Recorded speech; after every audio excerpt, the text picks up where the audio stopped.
Today is gonna be the day that they're gonna throw it back to you. By now you should have somehow realized what you gotta do. I don't believe that anybody feels the way I do about you now. Backbeat, the word is on the street that the fire in your heart is out. I'm sure you heard it all before, but you never really had a doubt.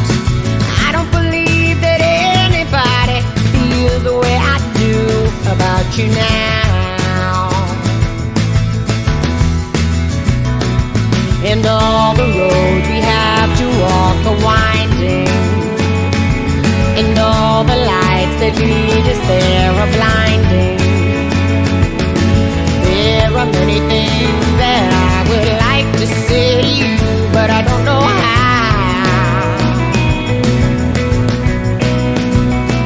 Because maybe you're gonna be the one that saves me. And after all, you're my wonderwall. Yeah. What's going on, guys? It is me, the Mighty COLE, and we're back here on episode 10, Caps Off the Chain. Gil is back. We took a week off. I figured I had to do a lot of live streaming, so I decided to just take a week off. We're back. Last night's live stream was a blast. Gil, how are you feeling today? With my fingers, as always. Gil, the pipes are calling. The pipes are calling. I'm a little calmed down than I was last week. God, I hope so. I do want to rant a little bit. I do think this team is like you said, they're at a crossroads. I do agree. What this team in this front office does next can impact what this team's going to look like for a decade. One wrong move and this top 8 farm system could go instantly to a 21 to a 25th overall farm system. The team in the front office needs to be careful. I don't think, unless it is going to get you an absolute superstar that will push you towards the Stanley Cup after Ovi retires, I don't think trading any of the prospects, unless if it's a guy like Miro, Lapierre, Mugli, like players that I think are expandable. Sandin, those guys are expandable. I think will be worth trading. But guys like Leonard's off the table, Hutson's off the table, Chesley's off the table, Cristal's off the table, Mateko's off the table, Lakovic is 100% off the table, Gastron's off the table. I don't want us to make moves that are going to affect us, and I feel like this front office is gonna fucking do something fucking stupid, and they're gonna do it because they think as long as, and fucking Chris Patrick and Brian McClellan both came out and said as long as Ovi's on this roster, they're going to compete. I don't think they need to compete as long as he's on the roster. We have a Stanley Cup with Ovi. It's time to let Ovi have his song. Let him walk off and retire with at least 930 goals. I don't think it's worth re-signing him to get 1,000. I think it's time to move on. I said this in the chat. I also said that they had Connor Bedard, but I do think we need to do what Chicago is doing. Let the young guys develop and then sign them all and bring them over and put them in the system. The Capitals need to do that. That's the only way I feel like we're going to turn the ship around and completely contend and win a Stanley Cup. It's time to say goodbye to the older guys, and I'm not saying it's the worst thing. Ovi, it's time. It is time. It happens. This happens for every franchise. I mean, Wayne Gretzky. What are other ones? Joe Sakic, Mario Lemieux. All these great players came and gone and retired. It's time for Ovi. He's 40. Ovi. And this is where I feel a little bit different. Gil, you might disagree with me. I feel like this year is different than it has in the years past where Ovi had a slow start. Ovi still looked like he was putting in effort. He's not. It doesn't seem like he's putting any effort in most nights. He looks like he's just striding like he doesn't give a shit. Which is why I don't think this just feels different this year than it has the past. It feels like time has finally caught up to Ovi, and you know what? If this is his last year, so be it. It's not the end of the world. The Capitals have a top 8 system. It's time to start. It's time to believe in that farm system. This is why we have podcasts. You said there's another thing you said, Gil. Before we get into the reviews of the games, I did say this was going to be a little shorter rant than it would have been if we did the podcast a few nights ago. The Capitals need to, in the fan base, and I get it, and I understand what you're saying. Ovi puts butts in the seats. But I know a lot of Caps fans, especially some of our friends, Katina and Pete, who are, I don't know if you met them yet, Gil. You probably met Katina. Oh, I know them. Yeah. She said it herself. Once Ovi retires, she's not watching the Capitals. So it's like there is a huge part of our fan base that are only Caps fans because of Ovi. And it's like they act like when Ovi leaves, it's the end of the world. It's not. We have prospects. We have Cole Hutson. We have Ryan Leonard. And I honestly, I wouldn't mind if we missed the playoffs this year, Gil, and we end up in the top 10, because then we can get a future superstar. This year's draft is very deep. And prospects, there are 3 things on our list that we still need that we kind of addressed last year, but we didn't really address. Gil, we still need a right-handed defenseman. We need a top. We don't have a future number 1 center. I love Gastrin. I just don't think he has that ability in him. Unless he proves me wrong, I think he is. His ceiling is second line center. We don't have that top guy that's gonna come in, because Dylan Strome. I love Dylan Strome. He's what, 27? Yeah, about that.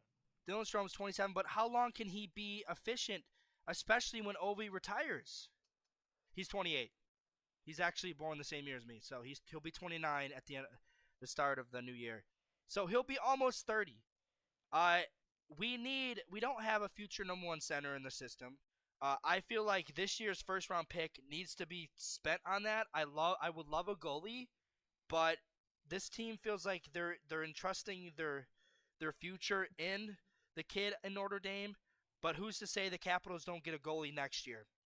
Because they have a first rounder and a second rounder next year. Or if we sell at the deadline, who's to say we don't get a good second round pick? I feel like we have some players on our roster. I think Duhaime, as much as I love Duhaime, if we're not performing and even close to the playoffs come deadline, trading Duhaime for maybe a second or a third would be huge. I don't know how you feel about that, Gil. But it all depends how we're doing. We'd have to be pretty damn close to the bottom for something like that. The way we're playing, I wouldn't be shocked if we are. Well, I mean, it's not all that bad. I mean, they're a nose above 500. I mean, yeah, it could be better, but it could be a hell of a lot worse. It could be a hell of a lot worse, but like I said, we're going in towards the months where the Capitals struggle. Where I'm hoping this is the year that they actually play well.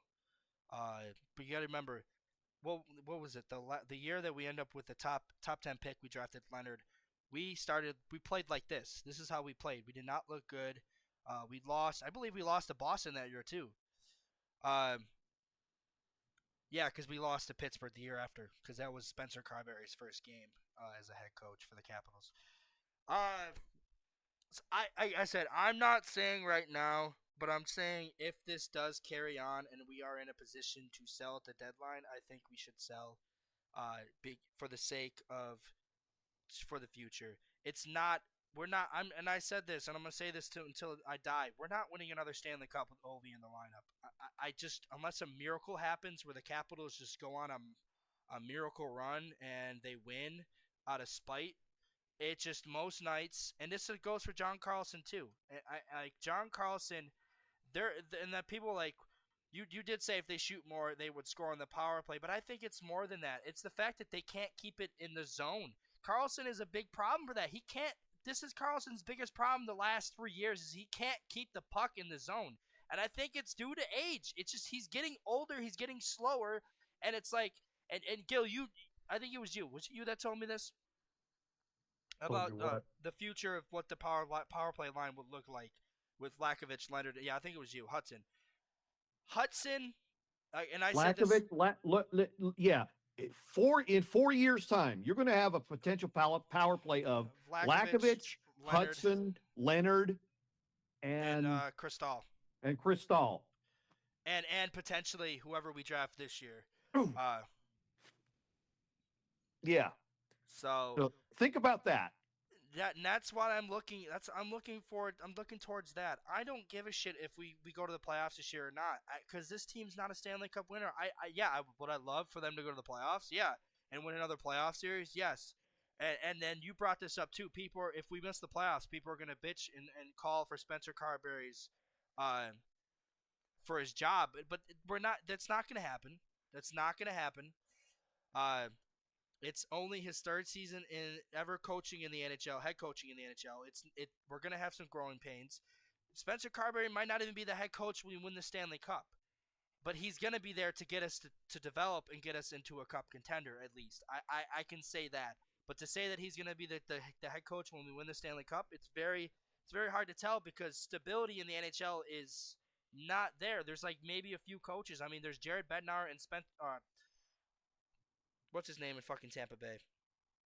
John Cooper. John Cooper. They're like the only two head coaches that have stayed with their team for so long. I mean, your Paul Maurice is in his, I think, fourth season, but that's because Paul Maurice took the fucking Panthers to the Stanley Cup final 3 years in a row. He ain't going anywhere soon. And I mean, the Panthers are struggling, but they're hurt. So I'm not, like I said, I'm not sitting here saying that it's the end of the world.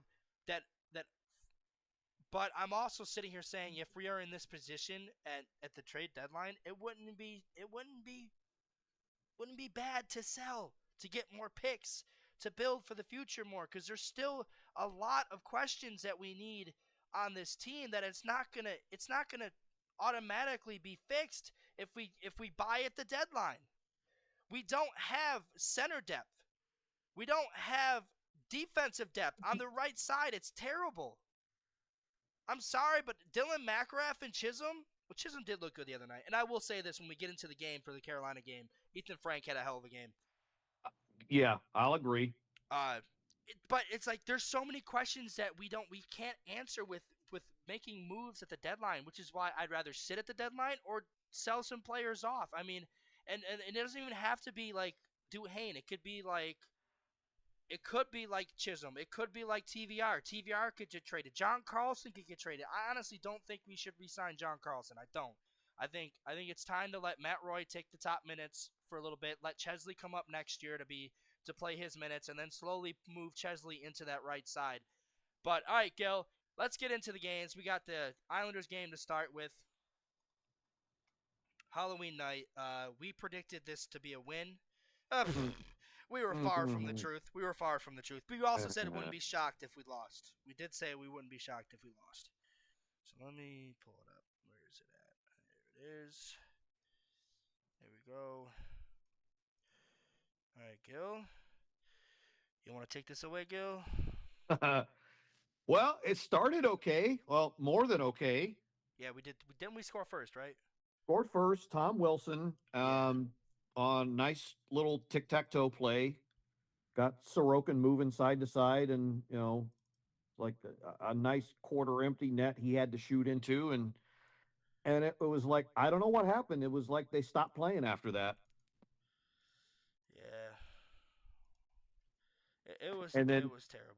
And then they gave up that shorthanded goal, and that was the tying goal, right? Yeah, they and the call went the replay challenge went against them. I told them not to do that, but who listens to me? Well, there will be. We will discuss this when we get to the Pittsburgh one. This, I got in arguments with Caps fans. That goal in the rule book stands because technically the new rule says your skate doesn't have to be on the ice for it to be onside. His skate, if you look at the one camera, the skate still looks like it's in the blue. So it to me it was onside. Now the shot that I got, I saw white between the skate blade and the line. So I still saw a little blue. That's what I saw. That's why I'm saying. To me, I think I saw a little blue, but it could be different. But I'm just saying. But that is the rule. As I'm trying to say is if that's why they determined it to be onside because they probably thought it was blue too. So and then the rule does state, which a lot of people don't know that there's the new ruling for offsides is that you don't have to have your skate on the ice. and people still don't understand that, and they're still bitching about it. It's like they changed that rule, and I love that rule. It makes it better because like so many times when they called an offside and they call it back, the play is still onside in my opinion. Unless his skate is like past the blue line and off, yeah, offsides. But if his skate's barely up and it's still in the blue, that you can't call that offsides because he's still technically onside. But anyways, yes, they tied it, and then, like you said, it felt like this completely felt like the game shifted like right after that.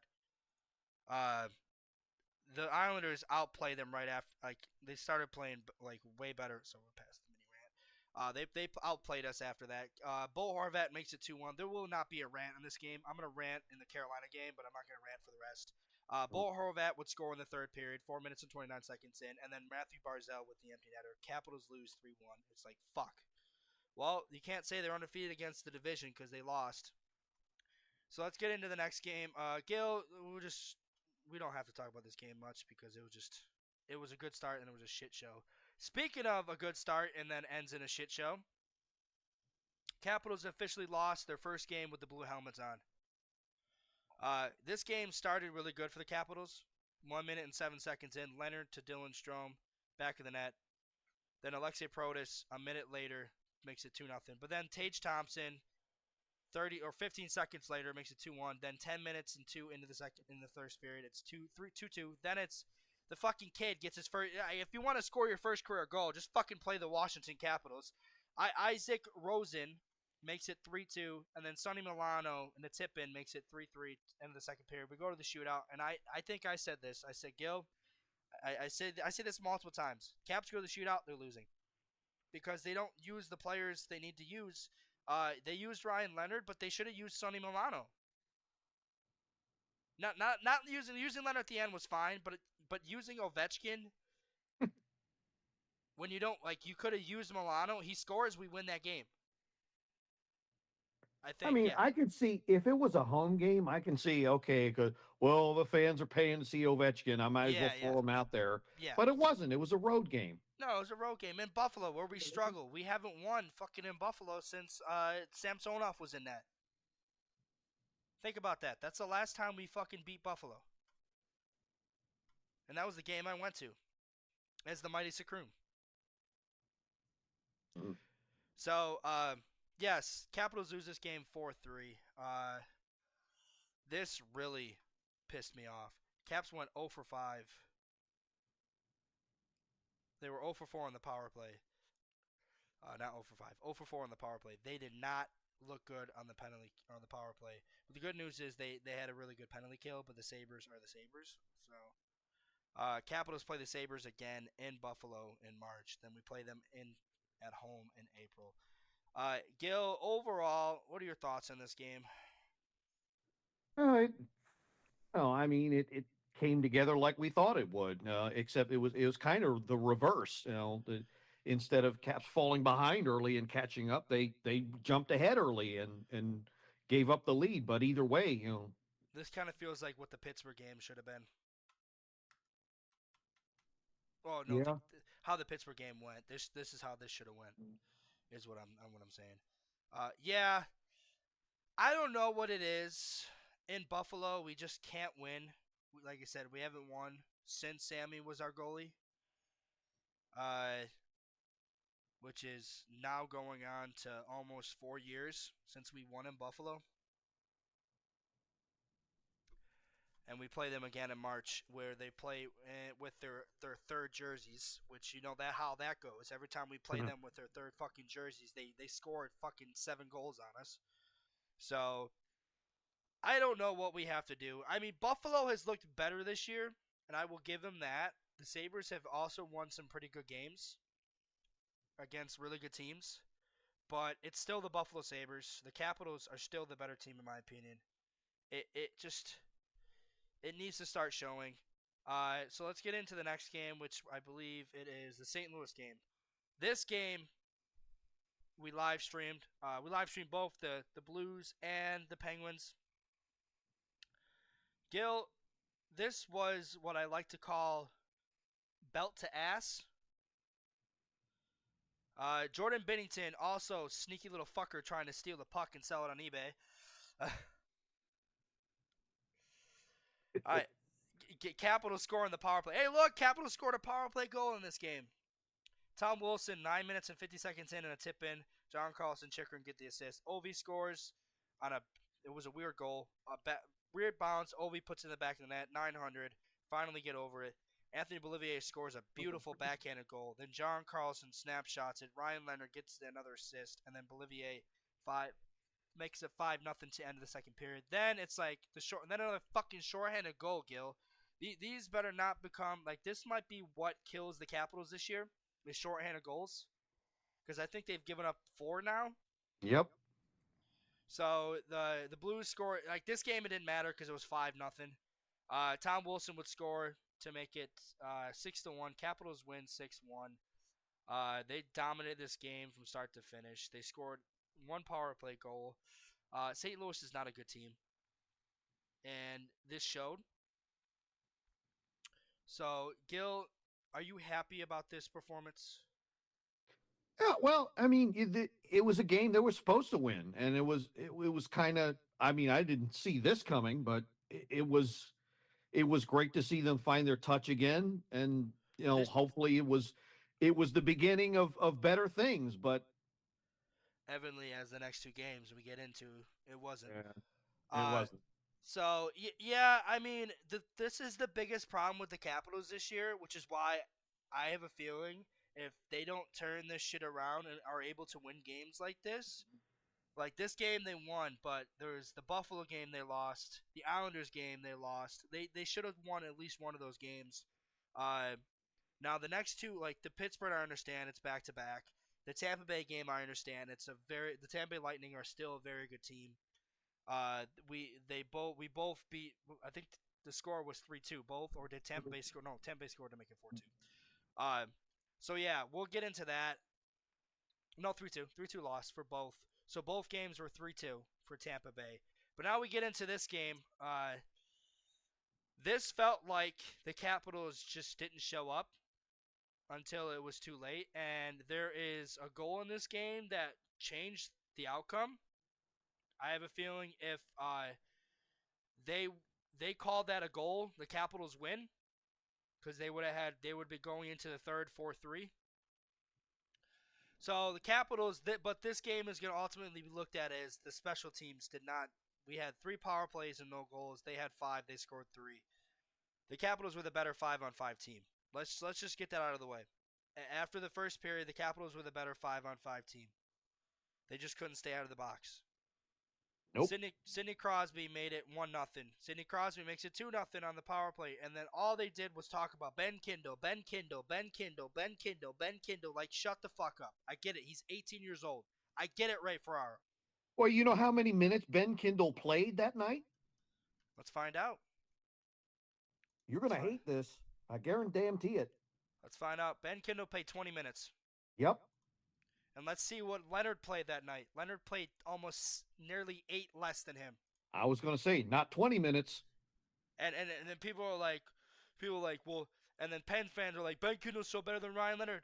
No, he's not. You can't say that. You can't. Leonard is playing third-line minutes. He's not playing with Sidney Crosby. He's not playing with Brian Rust. If he was, I guarantee he'd be putting up way more points than Ben Kindle.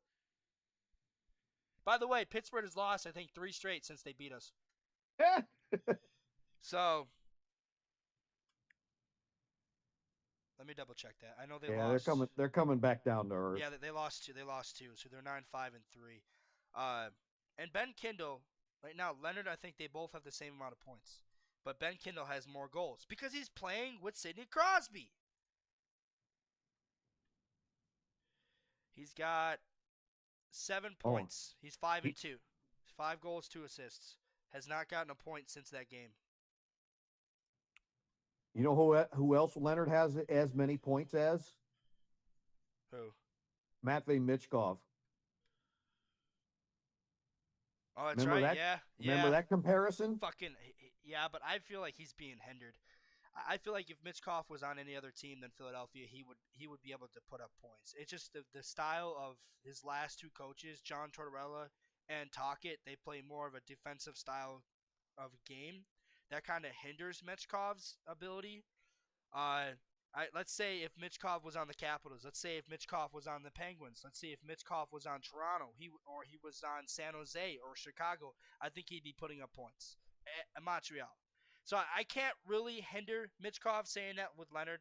It's just Michkov's in a system that's more defensive than it is. Plus, the Flyers fucking suck. But let's just get that out of the way. The Flyers fucking suck. Anthony Mantha makes it 3-0 in the second period. Then the Capitals start coming back. Was it Dylan Strome that scored first, or was it? It was Dylan Strome. Then Ryan Leonard. Dylan Strome. Dylan Strome scored first. Then Ryan Leonard scored. It was called back. It was a beautiful goal. Leonard really should have 10 points. That goal should have counted because it was the same situation against the Islanders, and they called that onside. This should have been onside too. Capitals get that goal. Like, this is the goal that I'm talking about. If that goal counts, the Capitals are up 4-3 going into the third period, and I feel like it's a different game because the Capitals outplayed Pittsburgh in that third period. And that was a bad penalty too. That was a questionable call on Dylan Strome. Any other night, that doesn't get called, but it's because it's Pittsburgh and it's fucking Sidney Crosby, they're going to fucking call it. It felt like that's my biggest gripe in this game. And I agree with you, Gil, that the special team sucks and you kill it, but also 4 of the 5 penalties called in this game aren't penalties against any other team. But it's penalties against the Penguins because you can't touch the Pittsburgh Penguins with Sidney Crosby. I thought we were past this shit. But no, it's coming back. No. I thought literally it was a nationally televised game. That didn't help either. Technically, it was nationally televised. It was ESPN Plus. It wasn't really nationally televised, but in their sense, it's nationally televised. But really, nationally televised is it's on national cable. It's on ESPN and TNT, all that. But technically, in their eyes, it was still technically a national televised in their eyes. But it's still, like, I thought we were past this shit where the Penguins get favorable calls. Like, they haven't gotten favorable calls in the years past. But, like, this game, it's like, you can't even touch them. You breathe on a fucking Pittsburgh Penguin, you're going to the box. So, like, that didn't help. The Capitals not being able to kill it. I mean, if they kill it, you can turn on and see, well, then they take away 3 goals. The Capitals win 3-2. If you look at it, the Capitals win. Actually, you take away the empty netter. Capitals win 3-1. But that's not what happened. But anyway, Sandin made it 3-2, and then Tom Wilson ties it late with 5 seconds left. Talk about a buzz beater, Gil. Mm-hmm. Capitals go in the third period. Like, I'm not even kidding. They dominated this period. Like, it felt like Pittsburgh was hanging on for dear life. It felt like Pittsburgh again. It was the Toronto game where they blew a 3-0 lead. It's like they're gonna lose again. Nope. Refs call a stupid penalty on Dylan Strome. And fucking John Carlson decides to not play defense. Brian Rust, wide open scores, taps it in. Wrist shot. Game 4-3. And then Spencer decides, I think, was this the game? Yeah, Spencer decides to pull the goalie when the Caps can't even keep it in the zone yet. And it instantly backfires. Scores game 5-3 Pittsburgh. That was probably the biggest thing I hate when Spencer does sometimes. But he doesn't do it on a regularly. He pulls the goalie a little bit too more prematurely. It was still, what 2:30 left? Almost 2 minutes left? Almost 3 minutes left, Almost 3 minutes left with down 1 goal. You don't need to pull the goalie in that situation. You usually pull the goalie around 120 when you're down 1 goal. If you're down 2 goals, yes. But you're down 1 goal. And you don't have possession of the puck and you pull the goalie and it backfires. Like, that's a rookie mistake coaches make when they're their first year and into their second year, not their third year. But anyways, Pittsburgh wins 5-3. This was a shit show. And all I hear is Pens fans, we're going to win the cup this year. Right. I state, though, the Pens haven't won since beating us. All right, so let's get into the second to last game, Tampa Bay game. This game wasn't any different. Caps did score first, Brandon Duhaime, but then the Bullets went to work.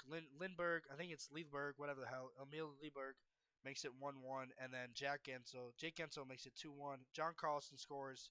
Technically, Chernak scored, but they gave it to John Carlson because he touched the puck last. And then Braden Hagel, which was honestly I love Logan Thompson. He's having a great year. That's a play he has to save. That was a bad goal to give up. But you know what? I'm not going to complain because Thompson has been amazing this year. He can have one bad goal, even if it costs us the game. He can have a bad goal because he's putting up numbers. He's putting up insane numbers. But Caps lose this game.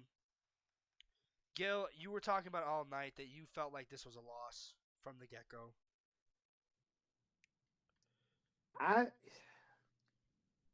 I mean, you can look at the number of shots that they got. They weren't quality shots. They were not, none of them. And then, I'm sorry.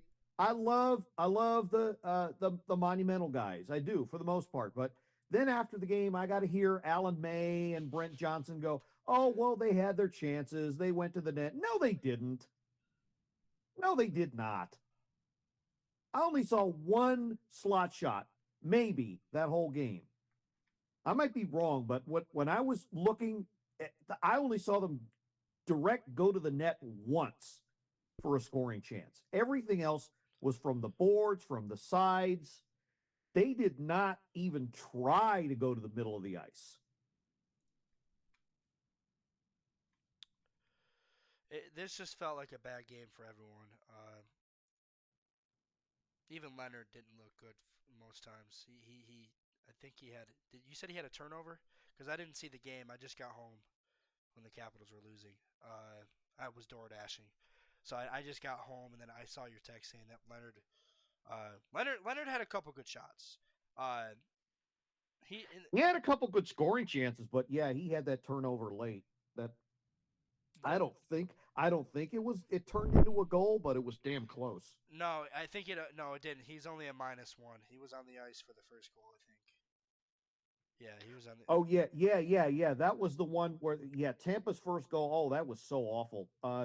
His line, it wasn't just him. I'm not going to write just him. It was that whole fucking line he was on. And they were all late getting back on the back check, but that was terrible. That's my biggest gripe with Leonard right now is, and I like I said, I love Spencer. This is year 3, but he should be a little bit better when it comes to like a guy like Leonard.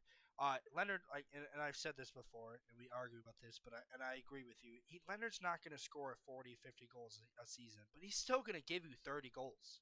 He's still going to give you 40 assists. He's still going to get you 60 to 70 points a season. And I'm okay because you know why? Because if you use him right, the 30 to 40 goals he's going to get, most of the time, they're going to be game-tying goals.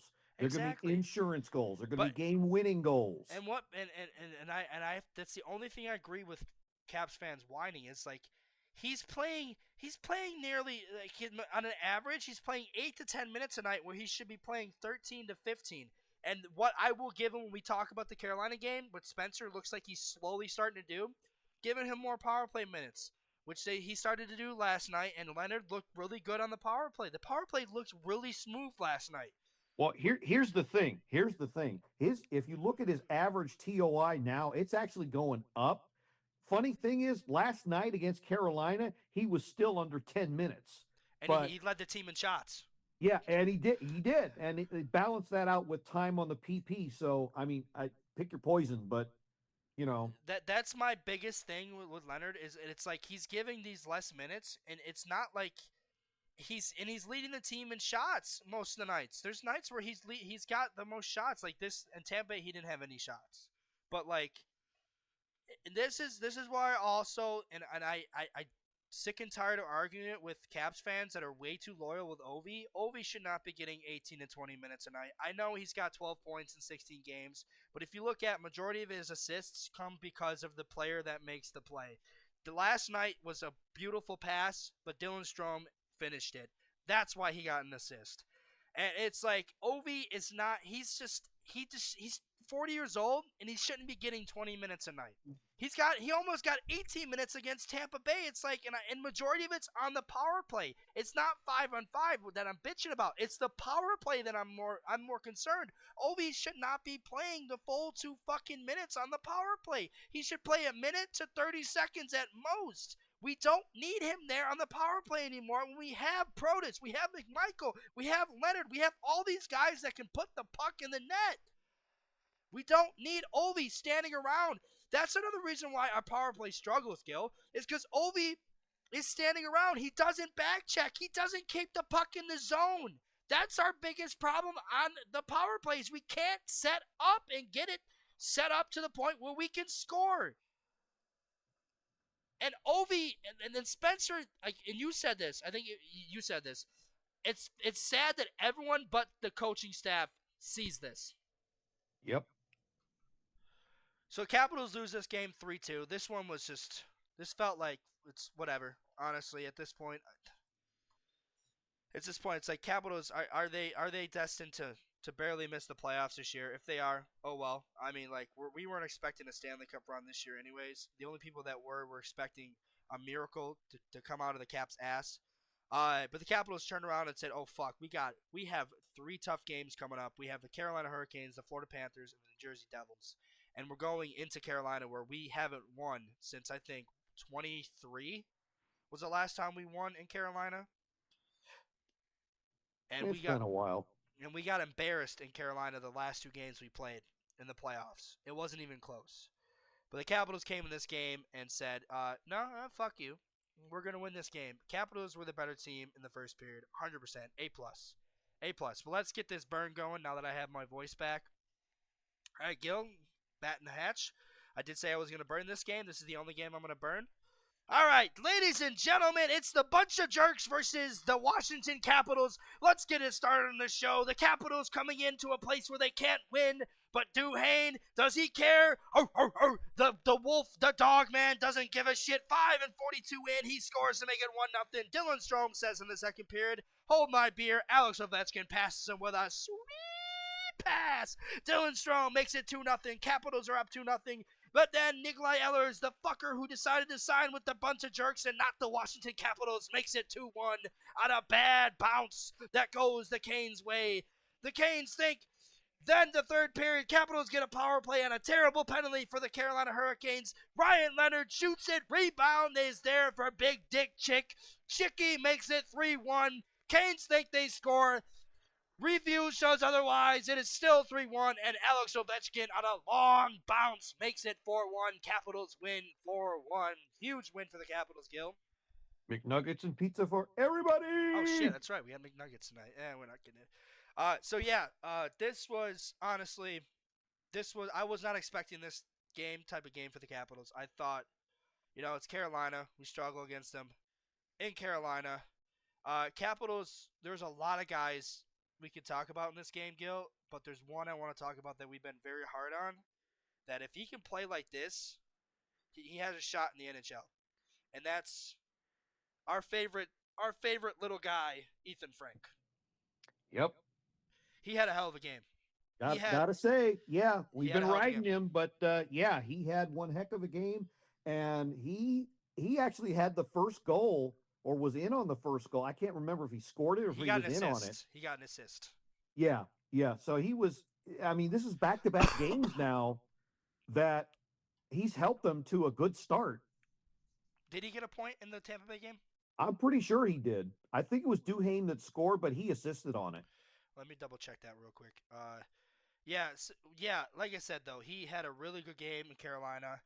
He looked like that fourth line. Yeah, he had an assist. Got an assist. Him and Dowd. Ethan Frank is one of them. Another guy I want to talk about, like you said, we talked about him a little bit already. He had 9 minutes and 19 seconds. He was a -1, but that was because of the Ehlers crazy bounce. Leonard wasn't even in the play. He was coming off the bench, which is why I think the plus-minus stat is fucking stupid in that sense, is you still get it. If you just jump on the ice, you still get recorded with that plus-minus. Leonard had a hell of a game. He looked very good, especially on the power play. Leonard played a lot on the power play tonight or last night. Capitals had 5 opportunities. They scored 1 goal, and that was it was from the rebound shot from Leonard that Chychrun buries. Leonard, there was a time in that second period, I think. Was it the first or second period? I think it was the first period that his line pinned Carolina in for almost their entire shift. Yep. And beyond. So they looked really good. Leonard looked really good. Leonard led the team in shots for 9 minutes, 5 shots on goal.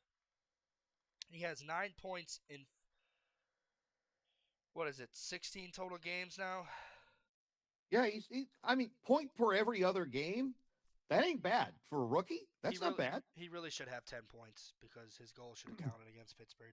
I will go to the grave. But yes, this Leonard was great. Ovi, honestly, he's probably the downside. Yeah, he got 2 points in this game, but Ovi, there was so many times in this game that Ovi had a chance to score. That net, he was in front of the net and he completely whiffed it, almost fell down on his ass. Half the time where the Carolina Hurricanes had the puck, Ovi just strides and goes straight to the bench right after. It's like, this is what I'm talking about, like stuff like this, Gil, which makes me feel like this is different than years past, because Ovi in the years past, even the year 2 years ago when he struggled and he still ended up getting, 35 goals? 32 goals? He still put in effort. He just wasn't scoring. Now it just doesn't seem like he gives a shit. It's like he knows his career is done. Like he knows it's time to wind down. It feels like he knows this team's not winning another Stanley Cup. Now, you did say if the Capitals miss the playoffs, would he resign?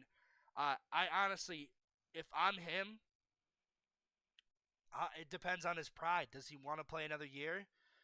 The only way I think Ovi really resigns is if he goes off the second half of the season, gets to like 930, maybe 940 goals, and thinks about signing 2 more years to get to 1,000. But I'm not about 1,000, Gil. I'm about winning a Stanley Cup. This team needs to prove to me that they can win without Ovi. You can't do that when Ovi's still lingering around.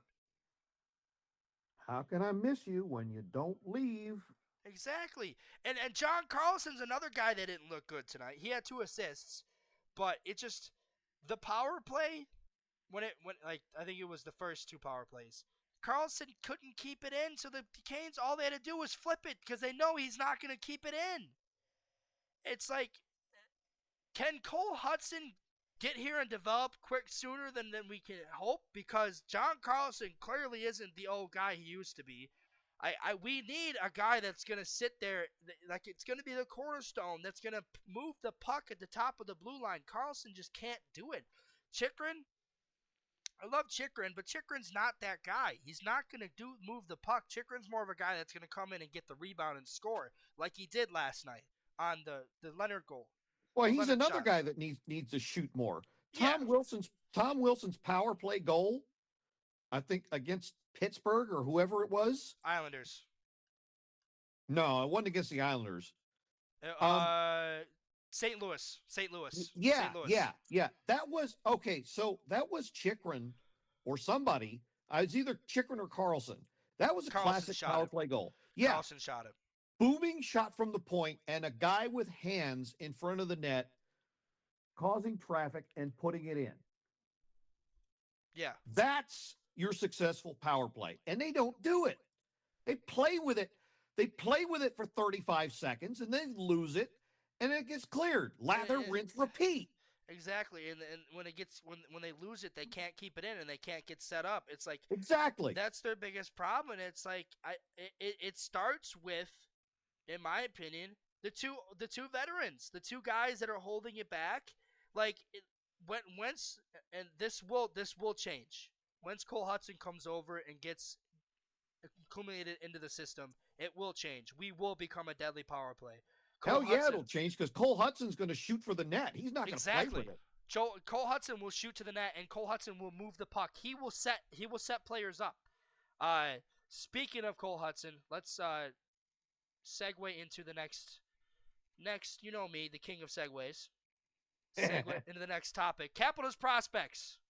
Let's start with the man, the myth, the legend that is Cole Hutson, who's having a really good sophomore year at Boston University, even though Boston University has not looked good this year so far. He's got 11 points. Oh, no. He's got 15 points in 11 games, Gil. I think I showed you the goal the other night. There's a reason why you call this kid the Pizza Hut. Well, okay, it's in jest because his brother is as good as he is. He's a little prone to throwing out the pizza every now and then. There is a new nickname for Cole Hutson, Coffee Reviewer, because him and Cole Eiserman have started their own TikTok coffee review. I'm sure Cheryl loves that. Uh, Cheryl could not be with us tonight. She is at her banquet for cross country. She'll be back next week. Why does she need to get her bank wet? Oh my God. I can't with you. Yes, Cole Hutson, Guild. I am loving this. I am not shocked that he is still producing points, and the fact that he's getting way more ice time now that he's a sophomore. The way this season has gone so far, I do feel like he could do what Leonard did and skip because of how slow that fucking blue line has looked this year. We need more speed on there. But the thing is he willing to play on the right side? Because the left side, in my opinion, is a log jam right now. Is Cole? I forget. Is he a lefty or a righty? He's a lefty. So I don't know if he would be willing to play on the right side because there's an opening on the right side, 100%. There is just not an opening on the left side unless we move, say, Ferravari, which I don't think we will because Ferravari is our best defenseman on the blue line. Then it's Matt Roy. The Sandin, I don't know if we move Sandin because since Sandin has come back in the lineup, the Capitals' blue line looks a little bit better. So I don't know if we move Sandin this season. But like I said, I do think the Capitals absolutely could use Cole Hutson on the right side, but I don't know if he'll play the right side. But that we don't have to worry about that right now because he's not going to be signing until at least April. And who's to say if the Capitals are out of a playoff position? 100% he's playing. They're going to put him in the lineup and he's going to play. But if the Capitals are in the playoff race, he might not play. The Capitals might sign him and just have him play next year. The ultimate goal, I think, is to have him play. Like I said last year, Leonard could play like a couple games, then he can just sit for the rest of the playoffs and then just gets his time. Spencer was a little bit, he just said, nah, he wanted Leonard to play, but that's a forward. Forwards are very different than defensemen. Unless you're fucking Cal McCarr, who's going to play his first NHL game is Game 3 of the 2019 Stanley Cup playoffs. I don't think Cole Hutson will play. Like I said, the two scenarios will be either he plays a couple games at the end of the season, the Caps make the playoffs, Cole Hutson sits, and then plays next year. Or the scenario which could very well happen the way the Capitals have looked this year, if they don't turn it around, Cole Hutson plays very meaningful minutes in the top 4 while the Capitals sit their veterans because the season's over. It's either those options or option 3, which I don't think will happen. He goes to Hershey. I don't think the Bears are gonna play him if we sign him, unless it's a. But the thing is, he's not Ryan Chesley. I don't think Cole Hutson needs. It's like Leonard. I don't think Cole Hutson needs a lot of time. If he does need a time in the AHL, I don't think he needs a lot of time. He probably doesn't, but I mean, I think it would be smart to give him like 1 or 2 games there just as a test drive. That's what I'm saying. I don't think he needs a full season, whereas Chesley needs a full season because Chesley's not. And Chesley looks amazing in Hershey, so Chesley might not even be with the team next year. He might be with us. There's a very likelihood that Chesley is on the Caps roster next year because he looks from night and day. He looks very good for the Bears. There's also a couple nights where he doesn't look good. But the Bears are it's a new system under their coach, Derek King. But Cole Hutson is our best prospect for a reason, and he has potential to be a very good offensive defenseman. So we'll continue to monitor him. The next guy I want to talk about who's been very good for the Notre Dame would you call them the Notre Lame? Yeah. Gil's new name for Nicholas Kemp is Super Kemp. Kemp right now in 5 games played, the last 5 games, he's given up 14 goals on 149 shots. He's got a 91.41 save percentage. Overall, he has a 901 save percentage in 10 games. He's getting better each game. His game, in my opinion, his coming out game was Michigan, the second game. He looked really good in that game. He saved, I think, 31 shots, 35 shots in that game, and they lost in overtime. Not because of him. They did lose to Minnesota Saturday night, 4-1, after losing 1-0 to them the night before. Kemp, if Kemp keeps this up, Gil, I would hope that the World Juniors USA team gives him a shot to at least make the roster. Because he's looked good. He's looked better and better in each game, which may be why the Capitals are looking at it and thinking they might have found a potential gem in the 4th round in Nicholas Kemp. Gil, you're looking at these numbers. Do you see improvement, or do you just see that they're playing weaker teams? He's improving, but I don't know if he's going to need more time. That's my thing. He's going to play 4 years, all 4 years in college. Yeah, and then he's going to play all 4 years. And then I guess after the 4 years, you put him in Hershey for maybe a year or two. But by then we're going to need somebody because Logan Thompson's contract will be done by then. Logan's only 30, right? Yeah, I think he is. So we might be able to ride him until he's at least 36. He's well, 28. Here's the thing. He's 28. So yes. So in 4 years he'll be 32. In technically 2 more years he'll be 30. So that's when Kemp will be a senior going into his last season, or in his last season. So he will be a senior. Kemp will only play 2 more years, so Logan Thompson will be only 32. So we can technically still re-sign him because he's still be in his prime. That leaves Kemp a year behind him, and then you move Kemp in as the starting goalie at 25. If you look at it that way. If everything goes to plan. But yes, Kemp. Right now, there's nobody else. No, because Antoine Keller, who was potentially the better goalie of the two. I want to go home. The Caps still own his rights, though. So the Caps. Yeah, I know, but that doesn't look good. No. So Keller was the two. Like a lot of people were very high in Keller. I saw a lot in him in the Caps prospect training camp, or the prospect showcase, whatever it is, whatever the fuck they call it. He looked very good, especially in the tournament. So I had high hopes for Keller. Borklund does not look good. Borklund looked really bad the other night against Toronto. He gave up some bad goals.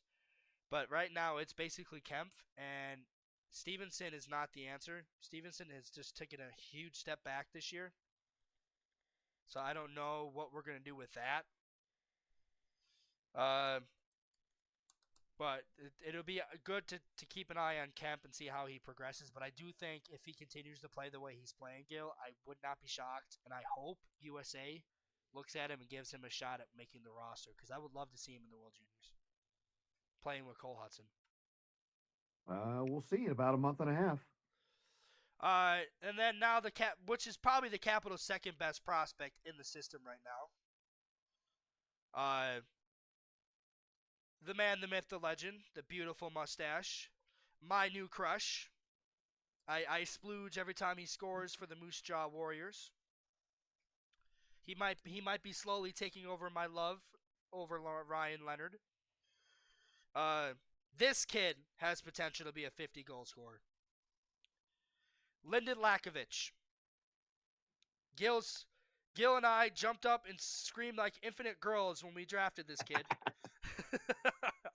Because we didn't think he was going to be there at 27, right? He's 27, yeah. 27. 27, yeah. The Capitals, we talked about this last time. The Capitals actually looked to trade up to get him, and they end up drafting him and Gastrin. We talked about this a little bit. I think the Capitals were banking on Ravensburg falling to 37, and because no one expected the fucking Sharks to draft him when they have a Sekharov, who looks good for them, which looks like an amazing trade for the Sharks because a Sekharov has the Sharks in the top 3 in the fucking Pacific. That's fucking crazy to think about. The Sharks and the Blackhawks are coming back. It's like the New England Patriots and the Indianapolis Colts from the early 2000s. But yes, Gil, he has 17 goals already in 18 games. He's got 25 points. He's on pace for 62 goals and 29 assists, 91 points. Gil, he will not be going back to the WHL next year. Probably not. He he will probably either make the Capitals roster or play a significant amount in the AHL. Gil, this kid is a slam dunk for the Capitals. Him and Ryan Leonard are going to be pests, and they're going to be guys that you don't want to play when you play the Capitals every night. But Gil, this in my opinion, I don't even think this is your favorite pick of the draft. We'll get into him in a minute because I know you love your Swedish men.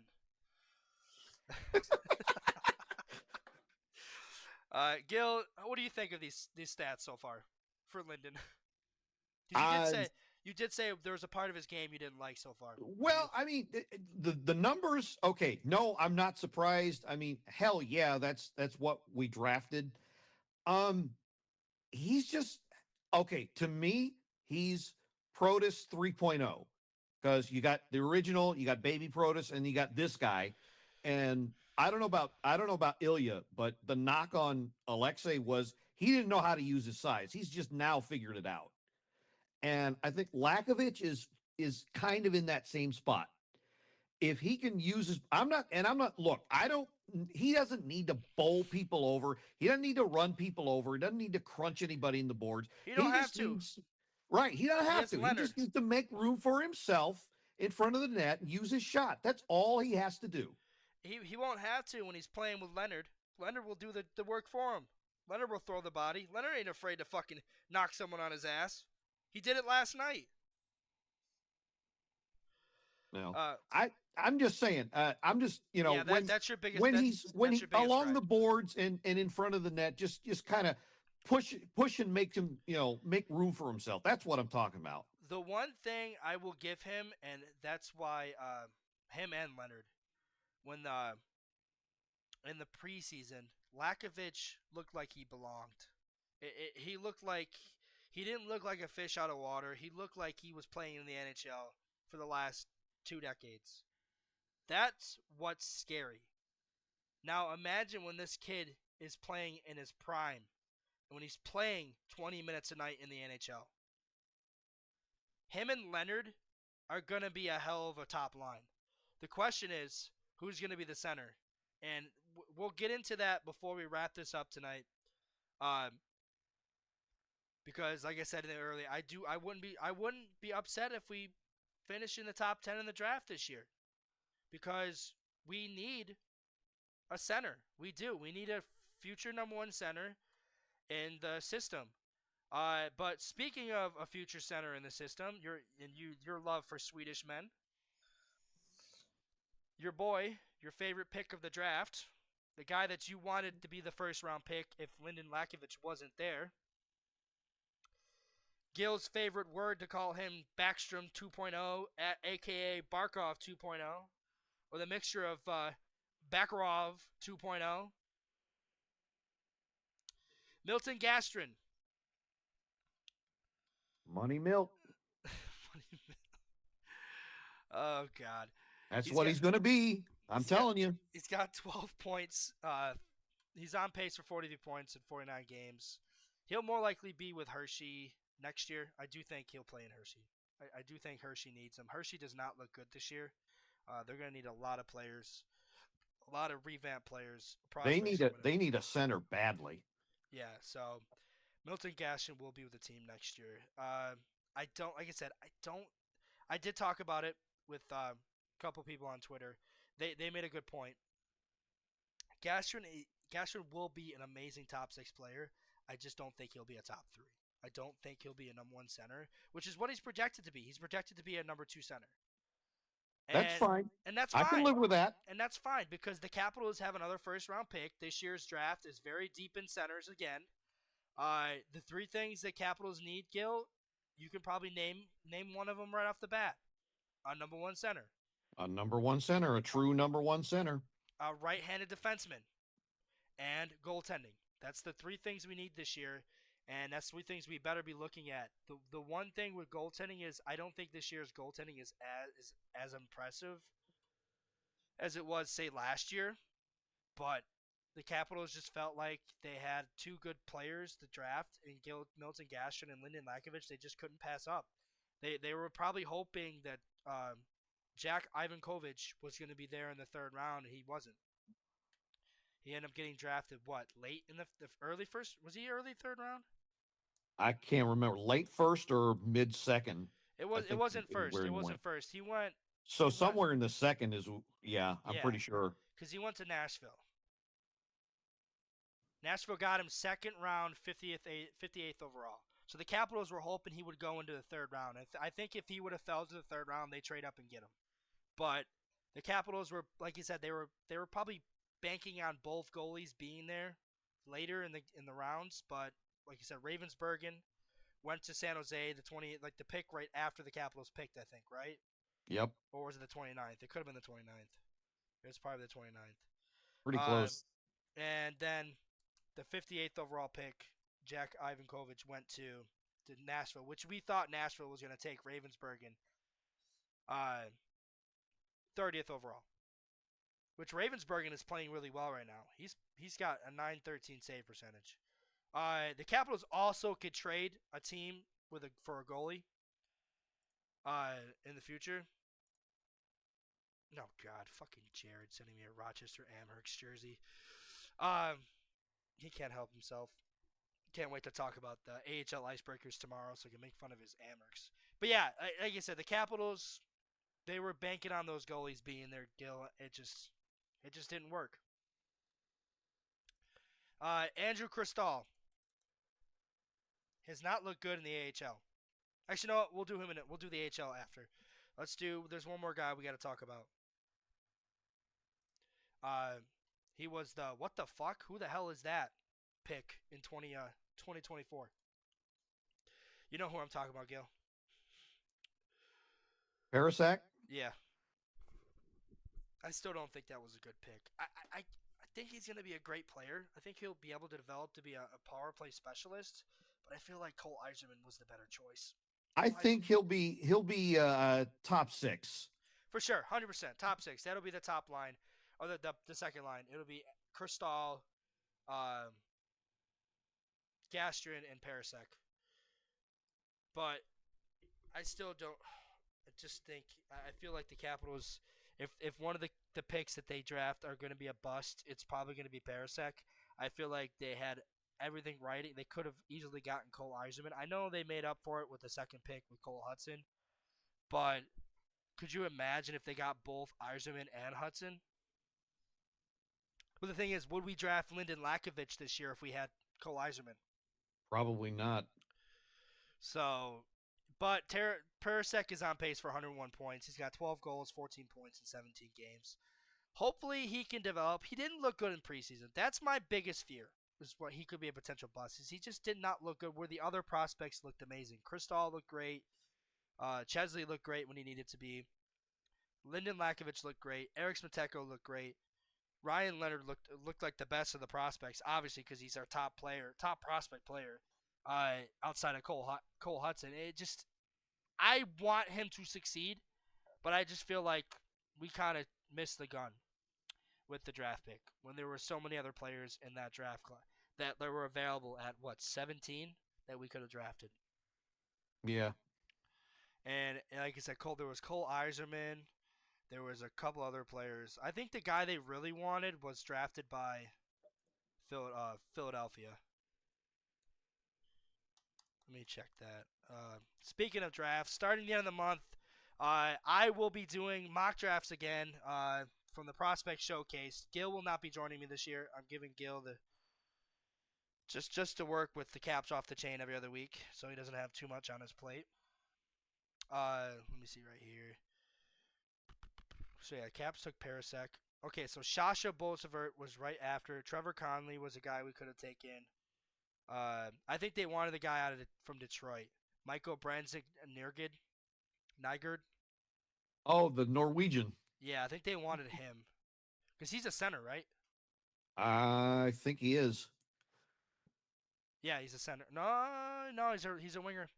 Oh, So all right. I think the Capitals wanted him, but it it just didn't work. Capitals, but they took Parasek, but I'm like, there's so many other guys they could have taken. Like I said, there's Haig, there's Eiserman, Conley, Bolsvert. All these guys were Greentree, like the guy I really wanted, Liam Greentree, we could have taken. He fell to 26. He would have been a hell of a pickup for the Capitals, which sucks because he's doing really well right now in the World Juniors. He was Protus's teammate, Ilya Protus. But like I said, the Capitals did make up for it in the second round, though. They got Hudson, then they got Mugli, then they took Ilya Protus in the third round. So, yeah, that is all of the prospects outside of Hershey. So let's talk about the three prospects in Hershey. Matejko looks great for Hershey. He is going to be a steal. Eric Matejko is going to be a steal. He's going to be a guy that's going to come in and play penalty minutes. He's going to kill penalties. He's going to look great. He's a big boy. He is what I call a Latvian god. You can laugh all you want, Gil, but he is a Latvian god. He's not going to score a lot of goals for the Capitals, but I do think he'll be a third-line guy that's going to score you that game-winning goal. Gil, out of the three prospects in Hershey, which one excites you the most?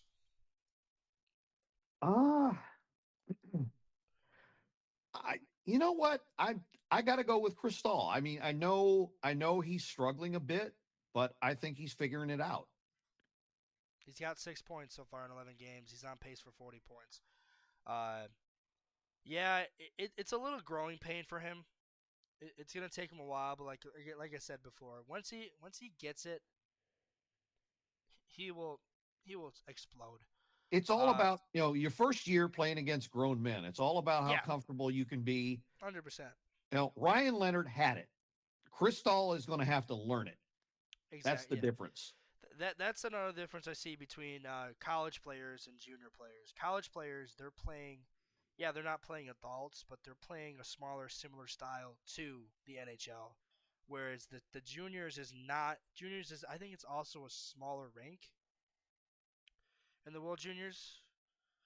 But obviously, the guy I really want to talk about and is the future right-handed defenseman, top right-handed defenseman for the Capitals. A guy that's going to frustrate top lines. He's going to come in and just knock you on your ass and clear the puck out of the zone. Who's having a good start. His plus minus is at -4. He's on pace for -28, but that's because the Bears are just not a good team, in my opinion.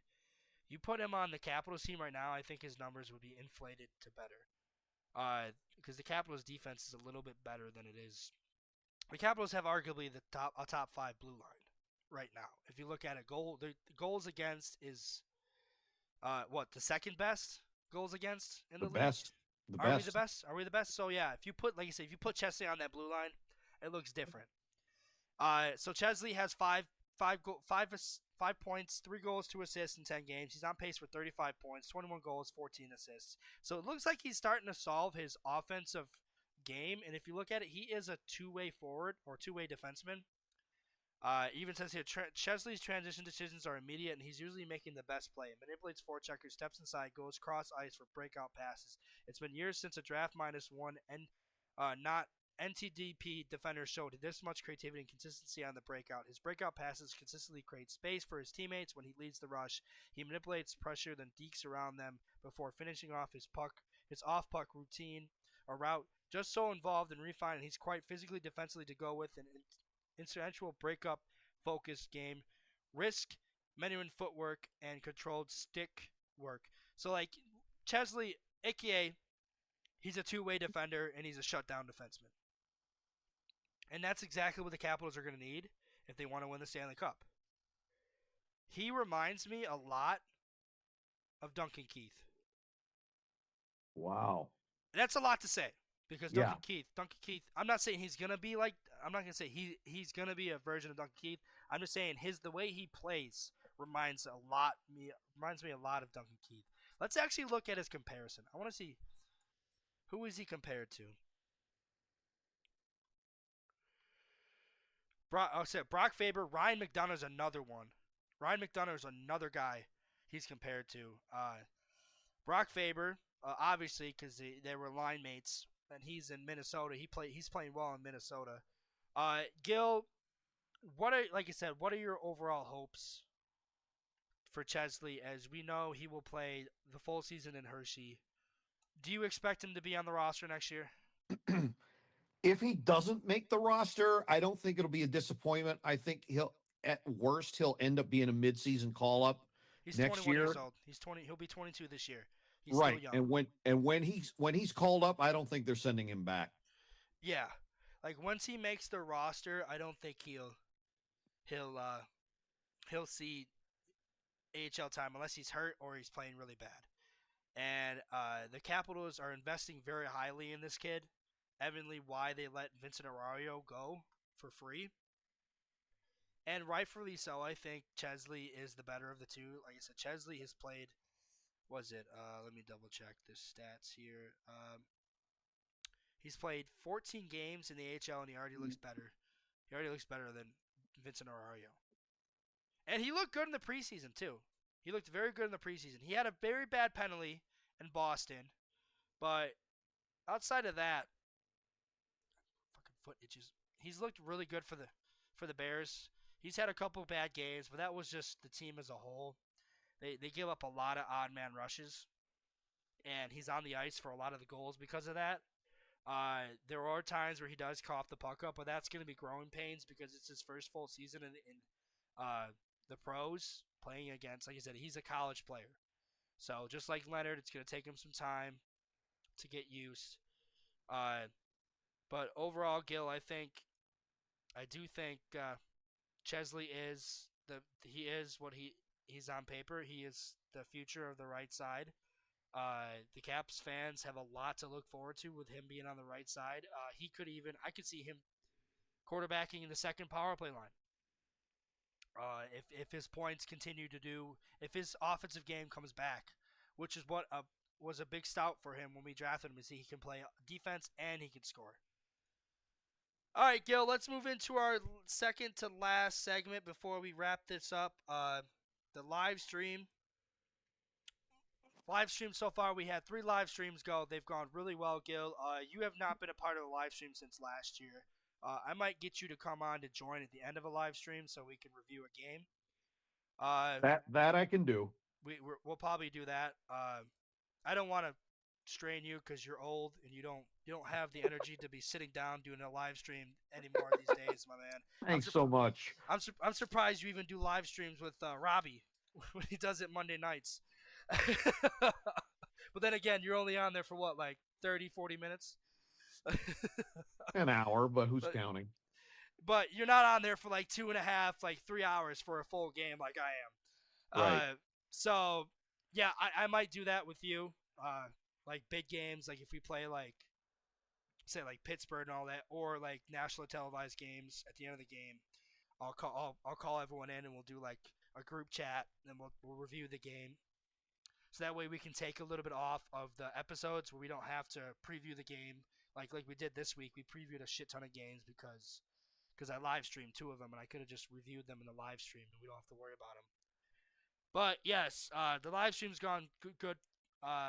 The last 3 games. I know I only live streamed for an hour for the Pittsburgh game because I put a lot and I still was recovering from being sick. I'm finally got my voice back. I'm feeling better. So there's that. The next live stream will be against the Devils on Saturday.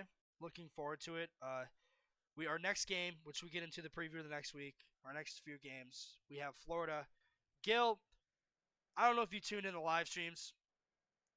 Probably not because you're paying attention to the game. But if you do, we have a little fun. We've met a lot of new people. We've actually gained, I think, 8 more subscribers because of the live stream. So it clearly this year, I feel like by the end of the year, if we can get to 200 subscribers, I'll be happy. Like the end of the season, I'll be happy. I don't think this because YouTube is so hard to get people to stay and subscribe. Like I get a lot of like I said, the most views I got so far this season was 125, and it was the Tampa Bay game. and I guarantee only 3 of those were subscribers. So like people come in, they're chatting and they're talking. It's like, but for YouTube, it's so hard to get people to subscribe. And last night was the first time we had one of our recent guys that commented on the live stream. He came back. He was the St. Louis game. He predicted 5-2. They won 6-1. He showed up for the Carolina game. It was cool to see that. So I love seeing that. But like I said, ultimately the goal is at the big games, maybe the Edmonton game. I might have you join on at the end because that's nationally televised, and we'll review that game, Gil, because that is Wednesday, I think it is, the 19th. So we will not be doing the podcast that week. If it's on a Wednesday, if the game's on a Wednesday, I'm not doing the podcast. So the next 2 weeks we will not have I might do the podcast for Thanksgiving, so I might record Tuesday, and we'll just you can take the 2 weeks off because I'm gonna do back-to-back episodes, and I'll have the Thanksgiving episode upload on Thanksgiving. But yeah, so that's what we've been doing in live stream, Gil. So if you ever have a chance, I know Robbie stopped in one night. If you want, stop in and say hello. All right, Gil. So let's get into the final segment of the night. We have 3 games. We'll do 4 games. Fuck it. You know what? We'll do all the next 2 games, then 2 games after that. All right. Where are we at? Capitals are all the way at the bottom. Okay, Caps have Florida, New Jersey, and Washington or LA. Then they have Edmonton and Montreal. So those are the next games, and then the Tampa Bay game, which we'll talk about next week. Gil, we're playing Florida tomorrow night. In Florida, we're playing a banged-up Florida team that has not looked good this year, outside of Brad Marchand, who's got 6 goals. Who leads the team in goals for the Capitals? Wilson. Is it Wilson? Mm-hmm. No, it's Protas. No. Oh, Wilson has 9 goals. You're right. This is the last 5 games. Okay. So Wilson has 9 goals. You're right. Protas has the second most with 5. Then Leonard has the third. No, Ovi has the third, and then Leonard has the 4th. Actually, no. Chychrun has 4. So does Carlson. Never mind. Carlson has 4 goals? Yep. So, Gil, your expectations for this game? It won't be easy. Yeah, it won't be easy. Florida's still Florida, even with all the missing guys in their lineup. They can win this game. Will they? I don't know. But I mean, if the team that showed up last night against Carolina shows up tomorrow night, they got a good chance of winning. But you just never know. If the team that showed up last night shows up tomorrow night, Florida's not winning because the Panthers are not playing well. The Panthers are still trying. They're just trying to hover until Tkachuk comes back and they can make some moves at the deadline. This Panthers team need to stay over 500. They're 5-4 in one of their last 10 games. They've beaten some good teams though. They've beaten Vegas. They beat Dallas. They beat the Kings. They beat the Vegas twice. They beat Vegas twice. Beat the Kings. And they beat Dallas. Boston's probably the outlier, but they lost. But here's the thing: they lost to Buffalo. They lost to Pittsburgh. They lost to Anaheim twice, and they lost to San Jose. So they're not playing well. And yes, Anaheim and San Jose are playing well right now, but who's to say that they're good teams? By the end of the season, they could still be at the bottom. The same thing with Pittsburgh. Ultimately, I hope the Capitals can get this into overtime. If they can get this into overtime, I'm happy. If not, the Capitals could find themselves at 8 and 9 by the end of the week. Because who they play on Saturday, and we know how the Capitals play New Jersey at home. Mm-hmm. So this is a winnable game in my opinion. The Panthers are hurt, and the Capitals, I think, have won 2 games, 2 of their last 3 in Florida. The Capitals won 2 out of 3 against Florida last year anyways. So the year before that, they lost 2 out of 3. Actually, no, I think they got swept. But anyways, ultimately, I think this is a 3-2 win. Gil? Yeah, sounds about right. 3-2 win? Okay. This next one's not a win. It's not a win. Even though we're going to be live streaming this game, it's not a win. The Capitals are playing the best team in the East. That is the New Jersey Devils, who I said would be a dangerous team at the beginning of the year. I did predict them to go to the Stanley Cup final. I am sticking with that prediction because I think the Devils, with a fully healthy Jack Hughes, are the best team in hockey, and it's showing. Jake Allen looks amazing. Markstrom could be a little bit better. The Devils have the sixth best power play, the fifth best penalty kill. Their faceoffs could be better. They're ninth in goals for, and they're 13th in goals against. Can you imagine if they make some good moves at the deadline? Say they go out and get who's terrible right now, and say they go out and get Alex Tuck. They go out and get potentially Quinn Hughes from Vancouver. Do you know how deadly this Devils team is going to be? I feel like New Jersey, if any team is going to knock Florida out, if Florida does go back to the playoffs and they can get things going, New Jersey, if they make moves like that at the deadline, I don't think Carolina beats them. I think New Jersey is the team to beat right now, and outside of Colorado. Let me rephrase that. Colorado right now is the best team in hockey. There's no ands or ifs about it. Colorado right now are the best team. The Avs look like a Stanley Cup contender. Can they keep it up? But the Devils with Jack Hughes. Jack Hughes looks Gil. You know, how many times did I tell you last year throughout that series with Carolina? I said, if Jack Hughes was in this series, the Devils had a shot to win the series. True. Look how amazing. Jack Hughes is having a potential MVP-like season. I mean, look at him. He's got, let me see, where's Jack Hughes? Right here. 10 goals, 8 assists, 18 points in 16 games. He doesn't lead the league in points, but he's up there in goals. He's like third in most goals. And it's not just him either. It's Dawson Mercer's having a really good year, 15 points. Jesper Bratt is, I fucking hate him. You know, was he on the Devils or Carolina? He was on Carolina, right? You're thinking of Jesper Kotkaniemi. No. Jesper Foss. No, yeah. Jesper Bratt was also always on New Jersey, right? Yeah, he was always on New Jersey. He was a pain in the ass to play. He's having a good year with 16 points. Yeah. Timo Meyer's having a good year with 13 points. Here's what scares me about Jersey. Even when they play bad, they still win. Exactly. And that's the scary thought. Like, if Jack Hughes can stay healthy, they can beat you. And that was their biggest problem last year against Carolina. They didn't have a guy to finish the games that, like, they was it the game one, they tied it. It was like 2-2 going into the second game. Game two, it was like tied, and then going into the third period, New Jersey didn't have Jack Hughes to give them that next goal to win the game. Carolina ended up winning the game, I think 4-2. Something like that.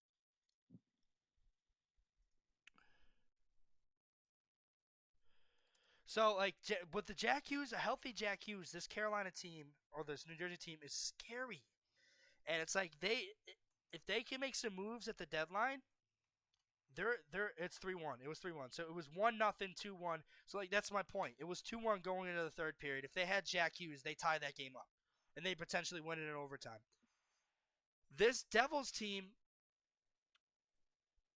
is exactly what they said they were going to be. They were going to be that's why I predicted them to win the Metro, Gil. I predicted to them to win the Metro because I felt like they were the best team coming out of the Metro. And I felt like Florida was the only, in my opinion, the only better team than them. Montreal might be up there too. Montreal is exciting right now, watching the Habs play. But I knew that was going to happen because Montreal is a very good team, and they traded for Noah Dobson. So now they have a pairing in Lane Hudson and Noah Dobson. And the Canes have 22 points, but the Devils are currently tied with the Colorado Avalanche. No, Colorado has 27. They're currently tied with the Anaheim Ducks for the second most points in the league. The Devils are on a losing streak. They did lose was it last night? I think they lost. They played tonight. I think they lost the other night. But, Gil, I expect this to be a loss. I think we lose this game 4-2. What are your predictions? Yeah, it's going to be a loss. I don't know what the score will be, but it's going to be a loss. I mean, you might as well ring it up now. So they lost to the Islanders 3-2 in overtime after beating the Penguins the night before. So that's my point. I don't know, the Saturday, the game before. So yeah, 4-2. Every time we play the Devils at home, it seems like we lose them 4-2, 5-3. Until proven otherwise, though, I feel like the Devils should be the favorites in the East. Until Florida can get healthy, and that's if Florida gets healthy. These injuries might be too much for Florida. If they can hover around, Gil, they can hover around 500 until Kachuk comes back, and then if they can get like above, like maybe 3 or 4 games above 500 until the trade deadline where they can make trades, they might be fine. But if they can't hover over 500 by the end of December, I think it might be too late. It just they have way too many injuries that impact them badly. Like Barkov's done for the year. But the thing is, Barkov's already in a brace, which is crazy. So he might not be done for the year. But he had what, ACL tear? Yep. So he should be done for the year. And we don't know what Kachuk's gonna look like when he comes back. So, but in my opinion, Gil, who do you think's the best in the East right now? Right now, um, I give a slight edge to the Devils. Between them and the Only because Canadians. once in a while they throw up a really bad game and they look really bad, but half the time they still manage to win. But they got some stuff to work out. But I mean, if and when they do, yeah, look out. And the thing that's scary is the Devils have they have draft capital and they have picks to move, and there's a likelihood Quinn Hughes ends up on New Jersey because Vancouver right now, they're at the bottom. They're at the bottom of the barrel. Oh, he's going to Jersey. It's just a matter of time. And Alex Tuck is another player I can see going to New Jersey. And you put Tuck on that team with Jack Hughes, Nico Hischier, who's the other guys? Dawson Mercer, all those guys. It could make them deadly, and they could go out and get another player too. This is why I picked the Devils to come out. Like, I did pick them 2 years ago. I picked them to go to the Stanley Cup final. They end up missing the playoffs. But this year, I feel like the Devils could be sneaky. They're a dark horse. If the Panthers are going to lose, this might be the year they do it. Because of how many injuries they have. And that is the biggest question mark for the Panthers. If the Panthers are healthy, they're still one of the best. They're still arguably the best team in hockey when it comes to playoffs. But they're not healthy, and a lot of their guys are going to be out long term. And I love Paul Maurice, but like there's only so much you can do, and it's showing. The Panthers did have a hot start though.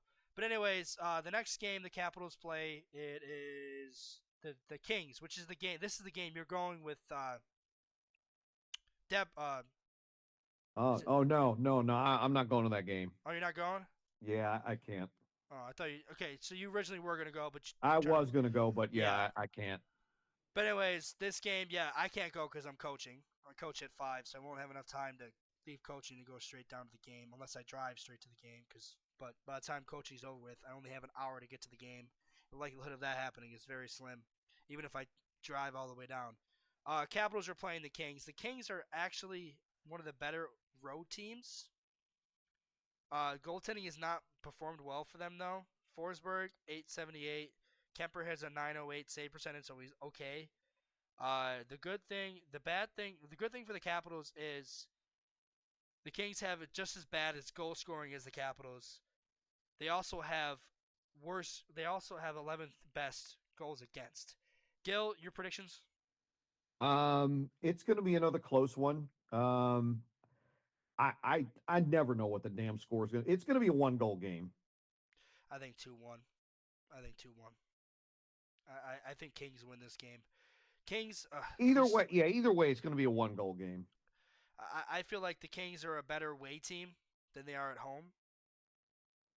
So I mean, if you're betting, and I don't always advocate for this, but if you're betting, and you think one team, is going to keep it close, give them the puck line. Give them the 1.5. Yeah, the Kings are 1-4-2 at home, 7-1-2 on the road. So the Capitals are better. Actually, they're terrible both ways. 4-4, 4-3-1. So yeah, ultimately, I do think the Kings are going to win this game. I think this is a game the Capitals lose. The Kings are still a good team, and Quentin Byfield, is he having a good year? He is. 14 points, 3 goals, and 11 assists. But so is Kempe, Andre Kempe, who's having a great year, 18 points. Yeah, like you said, 2-1. Let's move on to the next game, second to last game. We have the national broadcast game. This is the other game we'll be live streaming, TNT, so we don't have to worry about Ray Ferraro. Thank God. Thank God. Capitals will be playing the Connor McDavid and the Edmonton Oilers. The Edmonton Oilers do not look like the same team. Connor McDavid looked like he regretted re-signing with the Oilers when the Avs put up 9. And the funny thing is, the Avs, I think, went 0 for 6 on that power play. The Avs went 0 for 6 on that power play. Let me double check that while you talk about Gil. Your feelings for the game while I look that up. This could go one of two ways. This could go if Stuart Skinner is in goal. All they got to do is get more than 25 shots on him, and I guarantee they'll put at least 3 past him, which might be all they need. 0 for 7. 0 for 7 on the power play. The Avs went, but they still scored 9 goals. Yeah, I agree. If Stuart Skinner's, even if both goalies are in net, I think the Capitals win. I feel like this is a game the Capitals can win and should win. Edmonton does give us fits, especially last year, but that was a matinee game after the Capitals had such an amazing run. They laid a goose egg to Edmonton. They would turn around. I think that we beat them in Edmonton last year, right? Yeah. So I think Capitals will win this game. Edmonton has not hit their stride yet. I don't even know if they'll ever hit their stride. The one thing that does scare me, though, is once again Leon Draisaitl is having a monster year. So is McDavid, 24 points. But if we hold them, the Capitals should win this game. This is a game I expect, and I say this for almost every game, but I feel like this game might be the game that Ryan Leonard has a multi-point game because of how bad the goaltending is. Here's the thing where this is what I'm feeling. Once Ryan Leonard has that first multi-point game, I think he's gonna explode. I think he's gonna go off. He's gonna get a lot of points, and he's gonna start figuring stuff out. That's what's holding him back. He finally got the monkey off the back of scoring on a goalie. He's now getting points a night, almost a point every other night, like we said earlier. But once he gets to getting multiple points a night, that's when he's going to really start producing. Because right now, he's not at that point yet. He is yet to have a multi-point game. But I expect him to have one by the end of the season. He's gotten close, Gil. He's gotten close. I think it was the St. Louis game. He almost had a multi-point game. Last night, he could have had a multi-point game if Lapierre decided to fucking pass him the puck instead of shooting. Leonard was wide open.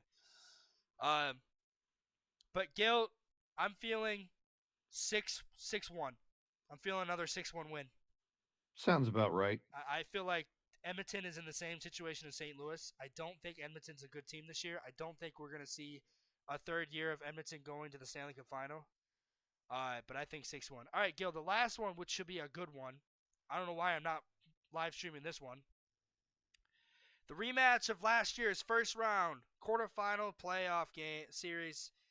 The Montreal Canadiens and the Washington Capitals. These roles are reversed this year. Last year, Montreal was sitting in this position where the Capitals were first of the division. Gil, this feels like a loss. It doesn't have to be, but this is another arena where we struggle in. Yeah. I mean, but again, in general, we struggle against Montreal. Last year's playoffs, we got lucky bounces our way, which is why we won. Honestly, Montreal looked like the better team throughout the 5 games. Outside of Game 5, where the Capitals were the better team, it just felt like Montreal was the better team. I think Montreal is on course to be one of the better teams in the league, and I could see a Montreal-New Jersey conference finals. That would be exciting, too. That would be really exciting. But, Gil, I'm going to go 3-2 in overtime. Cole Caulfield scores the game winner. Yeah, that sounds about right. Because you know how it is. Cole Caulfield loves scoring game winners on us. So Yep. yeah, that is the next. I think what 10 games that we 5 games, 5. 5 games. We'll look back into this.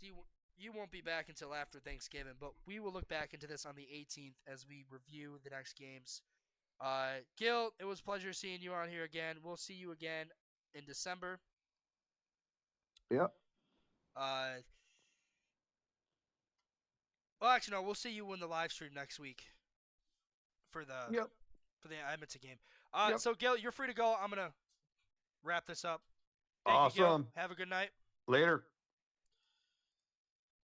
All right, ladies and gentlemen, we are gonna wrap this up real quick. As I get ready to really, like I said, we have tomorrow. We have the debut of AHL Icebreakers. Saturday, we'll see the return of NFC South Showdown, and then next weekend or the next week, next Friday, we will see the return of the Prospect Showcase. As we get ready for the World Juniors in a couple weeks, I will be doing the first mock draft of the 2026 NHL Draft. Where the hell is it?